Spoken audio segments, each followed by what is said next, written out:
Welcome to Strasbourg and the Council of Europe. Where on this grey autumn day, policymakers and activists join politicians and experts from around the world for the annual World Forum for Democracy. They're here to discuss the complex relationship between democracy and peace.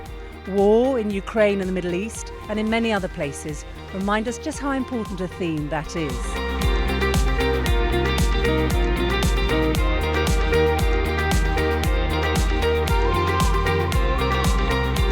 Right now, Afghan women are going to a very big disaster. Afghan women are the only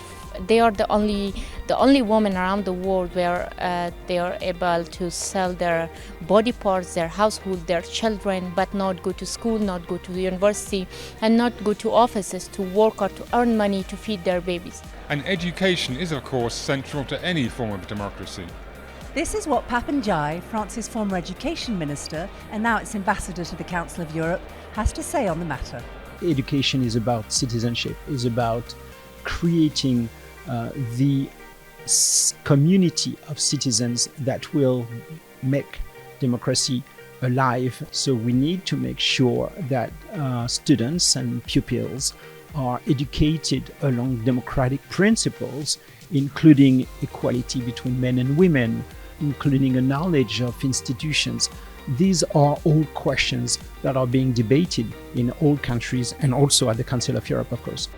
What exactly is democracy? Does it lead to peace? And are we on the right track? These questions and many more were raised during the first sessions of this 11th edition of the World Forum for Democracy. A stark indication of the current state of play is the fact that only 8% of the world's population live in full democracies. Double standard was another recurring topic. Why, for example, did the war in Ethiopia receive so little coverage when it was as deadly as the war in Ukraine?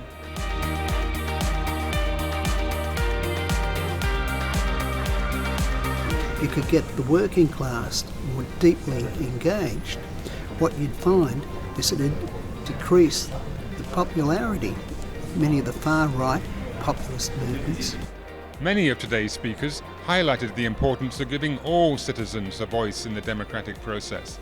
The idea for democracy is that every lens we bring to the table helps us inform policies to create a better state. And that's how you move the needle within legislation. S'il y a des personnes qui se retrouvent en souffrance, si on permet d'ouvrir les yeux sur une souffrance et pas celle d'un autre par rapport à un agenda politique, c'est que les institutions ne sont pas fiables jusqu'au bout. We are fighting for all humanity, regardless of nationality, sex, race, gender, etc.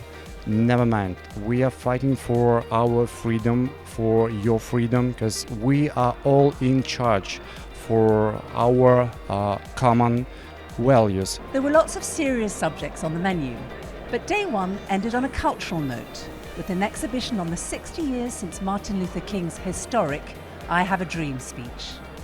The forum continues tomorrow with a detailed look at how activists on the ground are working to build democracy and peace at a local level.